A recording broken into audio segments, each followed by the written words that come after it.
I feel so sorry for what happened to Jake Lloyd, the actor who played Anakin Skywalker in The Phantom Menace. The poor kid was thrown under the spotlight, immediately became the most famous kid since Macaulay Culkin, and then after The Phantom Menace came out, was just bullied like crazy by both the media and kids at school. In 2001, Jake Lloyd decided to retire from acting when he was only 12 years old, and over the next 10 years went on to work on a couple other things, but ultimately developed schizophrenia, was involved in a number of arrests, admitted to psychiatric wards. I really hope he's doing all right now at the age of 33, and I hope he has a much more stable life away from the spotlight. Seeing shots of Ray Park as Darth Maul behind the scenes on the set of The Phantom Menace is some scary stuff. Ray Park, of course, is a stuntman, and he's the guy who played Darth Maul in The Phantom Menace, at the end of Solo, and also in the Clone Wars, as the motion capture. But seeing some of the ridiculous stuff he was able to do at the time, jumping through the air, diving down to attack Qui-Gon. Look at this, he's basically flying. He's like the Bat. He is the Batman. There's a lot of aerial shots of him here. Also, the speed at which they filmed some of the lightsaber duels, especially his work with Ewan McGregor, is insane. I know some people criticize this lightsaber duel, saying the hits don't actually look like they're going for each other each time they swing, but man, the speed to choreograph this is still nuts. I loved it as a kid. I love it now. Darth Maul is scary.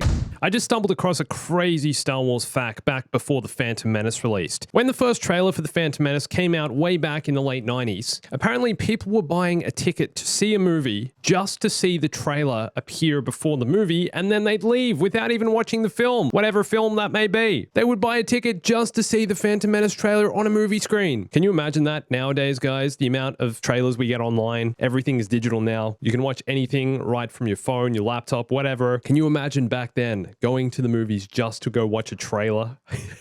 Oh man, I miss the 90s. Good times. Were people crazier back then or now? The Star Wars hype, though, back then, after, 15 years of no Star Wars? It doesn't even compare to now. We have Star Wars all the time now. Back then, you had to wait 15 years for anything new to come out Star Wars related. Darth Maul originally had way more dialogue in The Phantom Menace that ever made it to the final cut. There's actually a TV spot trailer from all the way back in the 90s where Darth Maul talks quite a bit and has a monologue where he goes on about fear. Fear attracts the fearful, the strong, the weak, the innocent, the corrupt. The original actor who voiced Darth Maul, Peter Serafinowicz, has also admitted to a lot of it being cut and recording way more lines for the film than ever made it. In fact, Darth Maul only says 3 lines in The Phantom Menace. The rest of it's just angry snarls and lightsaber spins. This photo here from The Phantom Menace is actually quite controversial. A lot of people think there's a deleted scene between Obi-Wan Kenobi and Darth Maul where they fight each other in the Tatooine desert. Did Obi-Wan come and help Qui-Gon during their duel? Is this a precursor to what we saw in Star Wars Rebels, where Maul eventually meets his fate? Well, none of these are true. This is actually a photo taken for the Vanity Fair magazine promoting Star Wars at the time. This edition is from February 1999, and I literally remember this being on the shelf at the store when I was a kid way back then. And honestly, now I've seen this photo, this image of Maul and Obi-Wan, I think it has to be canon. They did have a fight, even if it was a fake one just for a magazine photo shoot. It's here! I just need to tell you guys, the amount of concept art and storyboards that were created for The Phantom Menace is absurd. It's insane. And they were all done by this man, Doug Chiang, who still works for ILM and Lucasfilm. In the Light and Magic documentary, they revealed there were 3,600 storyboards. These small individual rectangles, each one with a different scene, a different shot. The scale and scope of what they were trying to achieve with these prequels, what George Lucas's vision was, is just beyond imaginable. It's so big. It must have been so crushing when this thing released. All these people had worked on it, and even if they were proud of their work, it was crushed by critics. Man, you have to appreciate the effort that was put in back then. There was just so much innovation. This has to be one of the most ridiculous stunts in all of Star Wars because it involves Obi-Wan losing the high ground. Filmed in 1997 for The Phantom Menace, you might recognize this fall from Obi-Wan's fight with Darth Maul. For such a brief moment in the fight, the production had to go to the lengths of building a platform this high and also securing the UK's largest airbag for the stuntman to land on. But this isn't too bad. This is Andreas, and we've got a huge airbag. If he misses that, he deserves to miss it. It's crazy to think they go to all this effort way back then, as now this would have likely just been done with special effects for such a small moment in the film, and I have to say I am quite surprised that Obi-Wan lost the high ground. And this trails out like a free faller. Yeah, keeps me stable. I also really like that the stuntman is meticulously checking the airbag before he makes the jump. He wants to make sure it's secure and he knows exactly what he's landing on. I mean, if Obi-Wan's going to lose the high ground, he'd better do it right.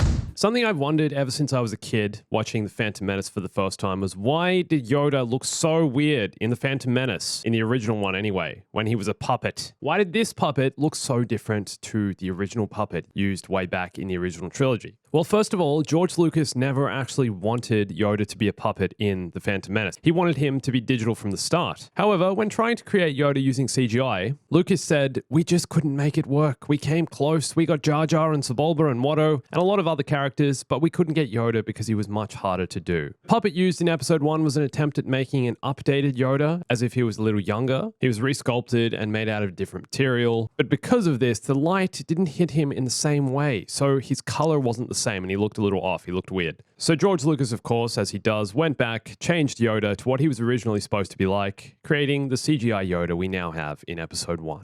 It's so interesting listening to how The Phantom Menace was created because they were doing so much that hadn't been done before. I think most people don't realize how innovative the prequels were in terms of CGI and graphics. For example, John Knoll explains how the giant crowd scenes with hundreds of people, no one had really done that in CG. Animated characters with clothes that would require clothes physics. No one had done that. And he goes on. It's crazy looking back, because now this stuff doesn't look that impressive because we see it everywhere. But back then, it was the first time doing all this. CGI really evolved super quickly.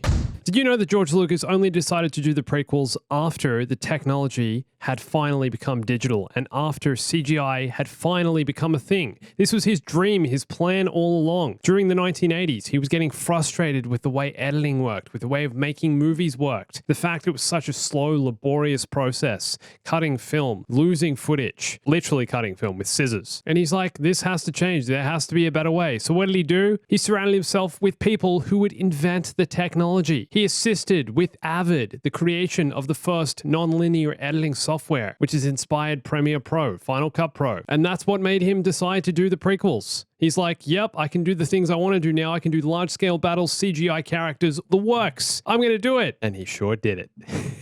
I think this has been George Lucas's attitude for so many years as well. He's the kind of guy who's like, well, it doesn't exist, so I'm going to make people invent it. Incredible.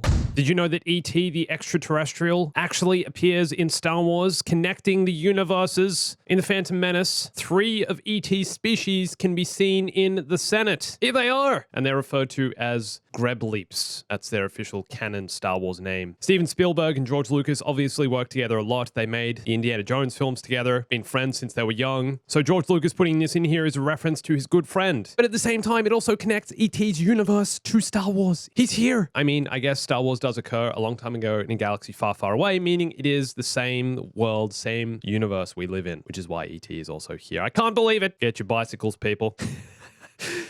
Did you know that George Lucas almost didn't make the prequels? After Return of the Jedi, George Lucas already had one kid and then decided to take about 15 years off. During this time, he had 2 more kids, and then once they were old enough, he's like, okay, I can go back to making movies. But it was at this point he couldn't decide whether he wanted to go make his artsy, small, lower budget films or to finish his Star Wars saga. Go make the prequels to the tragedy of Darth Vader. Inevitably, he decided to do it, thank goodness. Just because at the time he was 50 years old and he felt if I don't do it now, I'm never going to do it. I'm going to get too old, have less energy, and the moment in time will have passed. Since then, he has gone on to make a few other films, but obviously Star Wars has grown into something much, much larger. And I think that's also taken up a lot of his time. No regrets, George.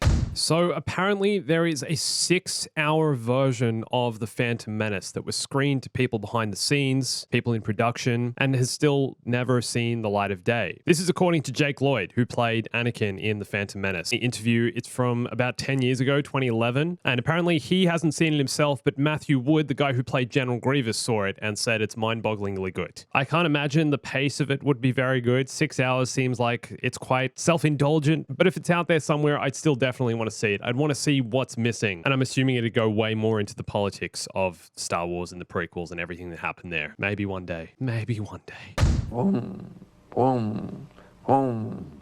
And then Annie says, and then I love how adamant George Lucas was about each pod racer engine sounding unique. He wanted each one to have its own personality, and when working on the sound design with Ben Burtt, seemingly spent a lot of time trying to create this.